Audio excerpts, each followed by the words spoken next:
আসসালামু আলাইকুম ওয়া রাহমাতুল্লাহি ওয়া বারাকাতুহু। প্রিয় শিক্ষার্থী বন্ধুরা, আশা করি আল্লাহর অসীম রহমতে তোমরা এই মহামারীর মধ্যেও ভালো আছো। আলহামদুলিল্লাহ, তোমাদের দোয়ায় আমিও ভালো আছি। আজকে আমি হাজির হয়েছি আমাদের চতুর্থ সপ্তাহের যে ইংরেজি অ্যাসাইনমেন্টটি ছিল তার সমাধান এবং বিস্তারিত আলোচনা নিয়ে। তাহলে কথা না বাড়িয়ে আমরা আজকের টিউটোরিয়াল শুরু করতে পারি।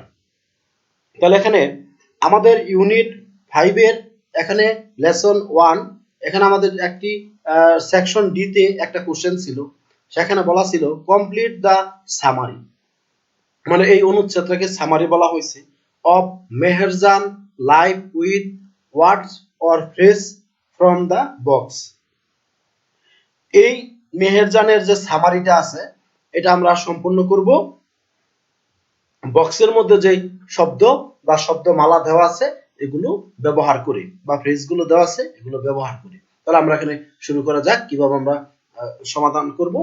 প্রথমে মেহেরজান, এখানে আরেকটা বিষয় বলে নেই, ভিকটিমস মানে শিকার হওয়া, ইফ এফেক্টস অর্থ হলো ফল, আর ক্লোজ টু মানে নিকটে, আর হচ্ছে স্লাম ডিউলার মানে যে বস্তিবাসী, আর হোমলেস মানে গৃহহীন, আর থ্রেটস মানে হলো হুমকি, আর এখানে এক্সাম্পল উদাহরণস্বরূপ ডিউ টু কারণে, শর্টেজ অফ ফুড মানে খাদ্যের অভাব, আর এখানে 1 লাখ মানে 1 লক্ষ। তাহলে Meherjaan is a tropical women মানে একটা, মানে ট্রপিক্যাল মানে শিকার, ট্রপিক্যাল বলে যেটা আমরা উপকূলীয়, women who lives in a slum যে নাকি বস্তিতে বাস করে, মানে যে একটা আঘাত বা জ্বর বা দুর্যোগের সম্মুখীন মহিলা। হু লিভস ইন এ স্লাম যে বস্তিতে বাস করে। বস্তিতে কখন মানুষ বাস করে? যখন তার বাড়িঘর না থাকে, এই জন্য বলছে হোমলেস। আমরা এখান থেকে এই হোমলেস শব্দটিকে এখানে আমরা ব্যবহার করতে পারবো।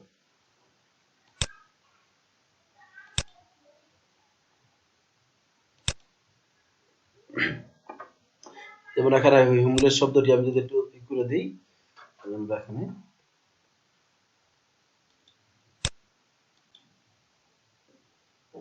তাহলে আমরা এখানে যে বিষয়টি বললাম, আমরা এই হোমলেস শব্দটি আমরা প্রথম গ্যাপের মধ্যে আমরা এখানে ব্যবহার করতে পারবো। এই জন্য আমি একটু যদি কালার করে দেখাই বিষয়টা।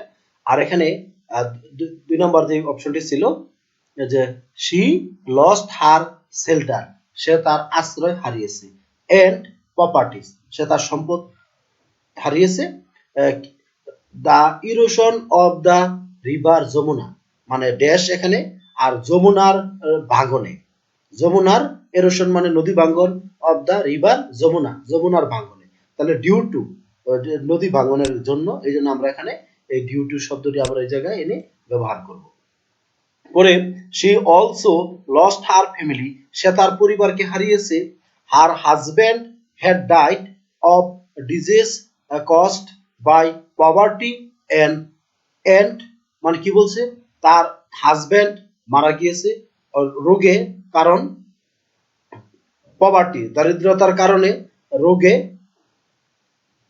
এবং হলো খাদ্য অভাবে, শর্টেজ অফ ফুড এই খাদ্য অভাবের কারণে তার পরিবার, তার হাজবেন্ড মারা গিয়েছে।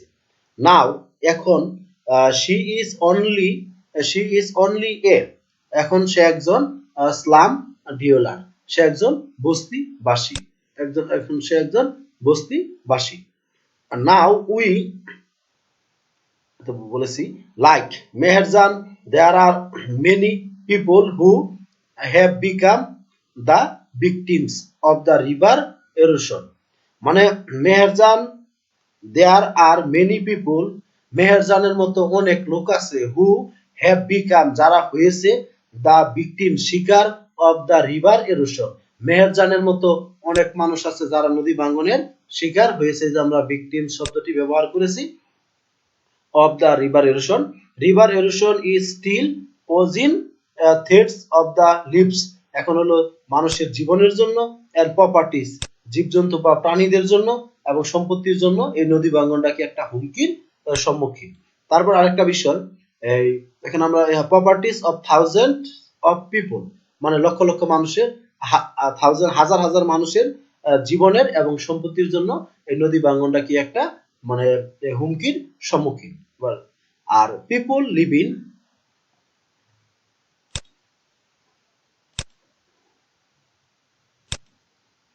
people living the people living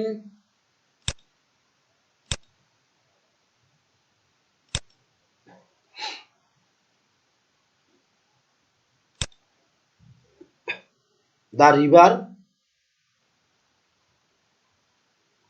are the most of likely victims of river erosion। যারা নাকি এই নদীর তীরে বসবাস করে তারা অবশ্যই নদী ভাঙ্গনের শিকার হয়।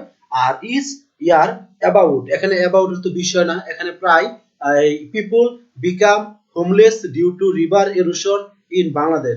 বাংলাদেশে প্রতি বছর হোমলেস হয় নদী ভাঙ্গনের কারণে। কি হয় মানে 1 লাখ, প্রায় 1 লক্ষ মানুষ নদী ভাঙ্গনের কারণে গৃহহীন হয়ে পড়ে। আর এখানে আমরা এই যে ক্লোজ টুর বিষয়টা মার্ক করে দিলাম। আর আরেকটা বিষয়, Meherjan's life is just one example. মেহেরজানের জীবনটা বা মাত্র এখানে একটা উদাহরণ স্বরূপ। আর অফ হাউ ক্লাইমেট চেঞ্জ, কিভাবে জলবায়ু পরিবর্তন ইফেক্ট প্রভাব আনে the river lives of thousand of people, মানে হাজার হাজার মানুষের জীবনে জলবায়ু পরিবর্তনটা কি ধরনের পরিবর্তন প্রভাব ফেলে সেই বিষয়টি এখানে বলা হয়েছে। তাহলে এইভাবে আমরা আমাদের ইউনিট 5 এর যে লেসন 1 সেই উত্তরটি আমরা দিতে পারবো। তাহলে শিক্ষার্থী বন্ধুরা আসলে এটা নিয়ে ভয় পাওয়ার কোনো কারণ নাই। আমরা যদি আমাদের পাঠ্য বইটা পড়ি তাহলে আলহামদুলিল্লাহ আমরা এটার উত্তর দিতে পারবো। এখন আমাদের পরবর্তী যে আর্টিকেলটা আছে সেটা নিয়ে এখন বিস্তারিত আলোচনার বিষয়। প্রথমে ইউনিট 5 এর এই বিষয়গুলো যদি আমি তোমাদের একটু বলি, যে এখানে আমাদের বলা আছে যে একটা কোশ্চেন আছে, কোশ্চেনটা আমাদের পড়তে হবে, পড়ে বুঝে তারপর আমাদের উত্তর দিতে হবে। Question D, write a letter to the editor of a newspaper expressing your concern about growing deforestation in your area. মানে write a letter to the editor, সম্পাদককে একটি পত্র লেখো, অফ এ নিউজপেপার এক্সপ্রেসিং, সংবাদপত্রে প্রকাশের জন্য, ইউর কনসার্ন, তোমার মতামত বা সচেতনতা, about growing deforestation in your area. Your area মানে আমার এলাকায়, আমি যে এলাকায় বসবাস করি আমি সেই এলাকার নাম আমি এখানে উল্লেখ করব। Describe how deforestation is changing our environment, কিভাবে আমাদের পরিবেশটাকে পরিবর্তন করে দিচ্ছে।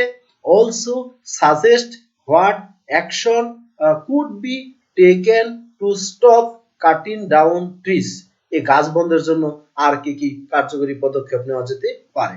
Follow the clause below। আসলে আমরা যে প্রশ্নের উত্তরটা দিব আমরা এডিটরের কাছে লিখবো যে এই ডেফরেস্টেশনের মধ্যে আমাদের এই dangers of caused by deforestation এটা থাকতে হবে, ইনক্রিজিং কার্বন ডাইঅক্সাইডের কথা উল্লেখ থাকতে হবে, আর গ্রিন হাউস ইফেক্টের কথা থাকতে হবে, মেকিং পিপল অ্যাওয়ার, কিভাবে এটার আর বিপক্ষে মানুষকে দাঁড় করানো যায়, সচেতনতা বৃদ্ধি করা যায়। অ্যাডভার্স মানে বিপক্ষে, এটা আমাদেরকে দ্বারা সচেতনতা জাগ্রত করতে হবে। আর making an action plan to stop deforestation, আর ডেফরেস্টেশন বন্ধের জন্য কি কি ধরনের পদক্ষেপ নেওয়া যেতে পারে। এখন আমরা যখন উত্তরটি করব শিক্ষার্থী বন্ধুরা আমাদের এখানে দুইটি অংশ লিখতে হবে। একটি আগে আমাদের একটি লেটার লিখতে হবে, তারপর আমাদের প্রশ্নের উত্তর দিতে হবে। তো লেটারটা কার কাছে লিখবো? এডিটরের কাছে।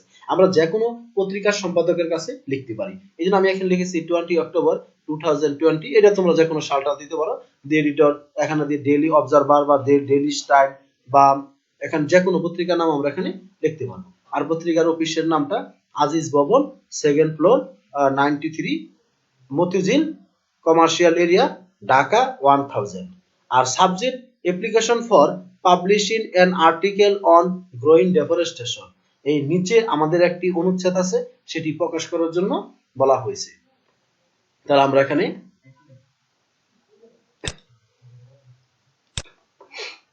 আমরা পরে নেক্সটে ক্লিক করলে আমরা পেয়ে যাব। এখন পরে আমরা এখানে যে বিষয়টি লিখবো এটা আমাদের করতে হবে। Sir, with due to respect I would like to get your know, আমি আপনাকে জানাচ্ছি ইনহেবিটেন্স অফ গাজীপুর। ইনহেবিটেন্স ওই যে আমি আগে বলেছিলাম যে আমরা যে এলাকায় বসবাস করি সে এলাকার কথা লিখবো। আমি এখানে গাজীপুরের কথা উল্লেখ করেছি, ইচ্ছা করলে বরিশাল, ঢাকা, নোয়াখালী যে কোনো এলাকার জায়গা আপনারা এখানে উল্লেখ করতে পারবেন। আসলে শিক্ষার্থী বন্ধুরা যার যার এলাকা উল্লেখ করাই ভালো হবে। I have come to know that you are keen to publish national and international articles of an recent affair in your daily। আপনি যে জাতীয় এবং আন্তর্জাতিক কলামে আমাদের এই অনুচ্ছেদটি ছাপানোর জন্য আগ্রহী হন, এই বিষয়টি আপনাকে বলতেছি। I would like be grateful if you kindly publish it। আমরা চিরকৃতজ্ঞ থাকবো যদি আপনি এটিকে প্রকাশ করেন। your ডেইলি নিউজ পেপার, আপনি যে প্রতিদিন যে সংবাদ পত্রিকা ছাপান তার মধ্যে আমাদের এই অংশটি ছাপাবেন। ইউর ফেথফুলি, আপনার বিশ্বস্ত এমডি নাজিম মাহমুদ। আমি আমার এখানে নাম লিখেছি। শিক্ষার্থী বন্ধুরা তোমরা ইচ্ছা করলে তোমাদের নাম এখানে বসাবো, অবশ্যই তোমরা তোমাদের নামই বসাবে। আর গ্রোইং ডেফরেস্টেশন ইন গাজীপুর, আমি এখানে গাজীপুরের কথা উল্লেখ করেছি। ইচ্ছা করলে আমরা ময়মনসিংহ, টাঙ্গাইল যে কোনো জেলা আমরা যে এলাকায় আছি সেই এলাকার নাম আমরা এখানে উল্লেখ করতে পারবো। এটা আমাদের মনে রাখতে হবে, এটা নিয়ে আমাদের বাবার কোনো বিষয় না, যার যার এলাকা আমরা উল্লেখ করব। Deforestation means cutting down. এখন আমরা বর্ণনা চলে আসি যে এই অনুচ্ছেদটা আসলে কি এটা পত্রিকায় ছাপানো হবে, আগের অংশটা না, এই অংশটা শুধু পত্রিকায় আসবে। Deforestation means cutting down trees in large number, ব্যাপক হারে গাছ কাটাকে বন নিধন বলে। In many countries like Bangladesh, বাংলাদেশের মতো অনেক দেশ আছে, major deforestation is growing on, মানে অনেক হারে বৃদ্ধি পাচ্ছে, and is changing climate and geography, এটা আমাদের জলবায়ু এবং ভৌগোলিকভাবে আমাদের দেশে পরিবর্তন করে দিচ্ছে। Now it is clear to all, এখন এ সকলের কাছে ইহা পরিষ্কার হওয়া উচিত, deforestation has a sustainable contribution to global warming, মানে বৈশ্বিক যে উষ্ণায়ন সেটা করার জন্য সবচেয়ে বেশি ভূমিকা পালন করতেছে। As a result the world is becoming warmer, এই কারণে পৃথিবীটা মানে কি দিন দিন উষ্ণ হচ্ছে বা উষ্ণতা বৃদ্ধি পাচ্ছে। Which is known as green house effect, যা গ্রিন হাউস ইফেক্ট নামে পরিচিত। শিক্ষার্থী বন্ধুরা আমি আগে বলেছিলাম আমাদের এখানে গ্রিন হাউস ইফেক্ট সম্পর্কে থাকতে হবে আর আমাদের কি ধরনের ক্ষতি হয় এই বিষয়গুলো থাকতে হবে। This sea level is rising, কারণ যখন গ্রিন হাউস ইফেক্টের কারণে যখন কার্বন মানে উষ্ণতা বাড়ে, গরম তাপ বাড়ে, তখন বরফ গলে সমুদ্রের পানি আস্তে আস্তে উচ্চতা বৃদ্ধি পায়। যা বায়োডাইভার্সিটি, জীববৈচিত্র্য ইজ বিং হ্যাম্পার্ড, জীববৈচিত্র্য মানে ব্যাহত হচ্ছে। Deforestation reduce the content of water in the soil, ইয়া মাটির ধারণ ক্ষমতা নষ্ট করছে। এন্ড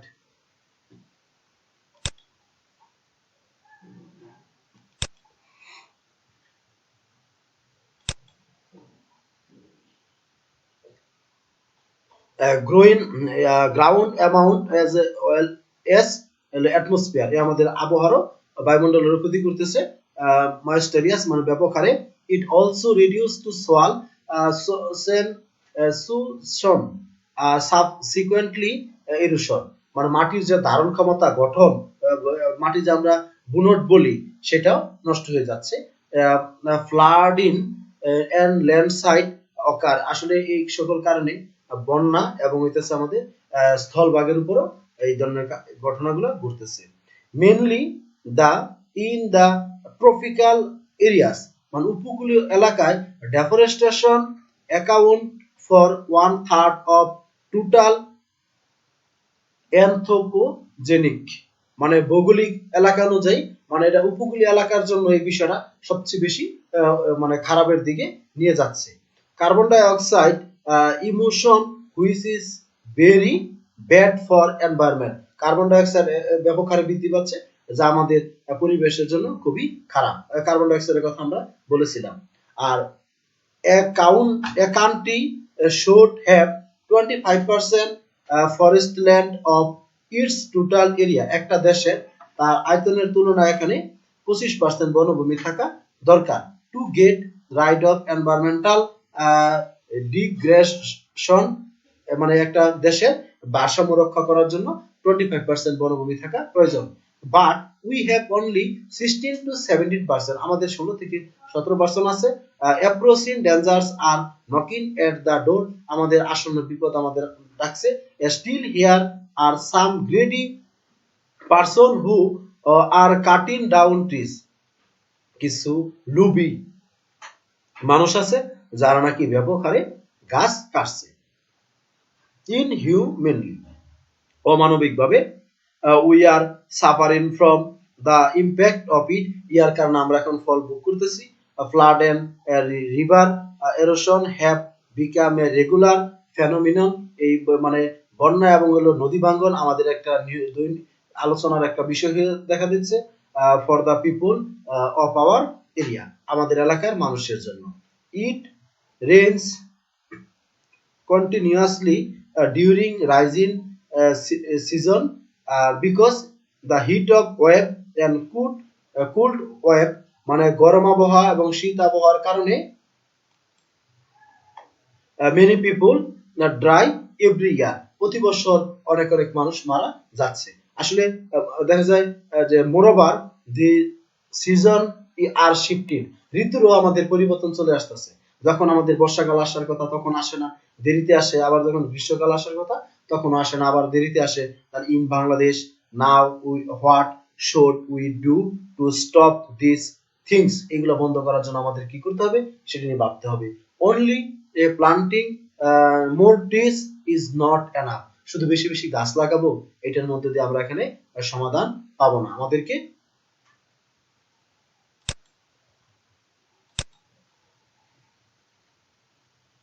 তাহলে এখানে we have to bring a regulation, আমাদের একটা বিপ্লব আনতে হবে অফ ডেফরেস্টেশন, মানে একটা বিপ্লব, মানে একটা আন্দোলন জোরদার করতে হবে এই বন নিধনের সম্পর্কে।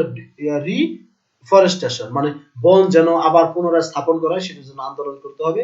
দ্য সিভিল সোসাইটিস, আমাদের যে সুশীল সমাজ, তারপরে এনজিওস,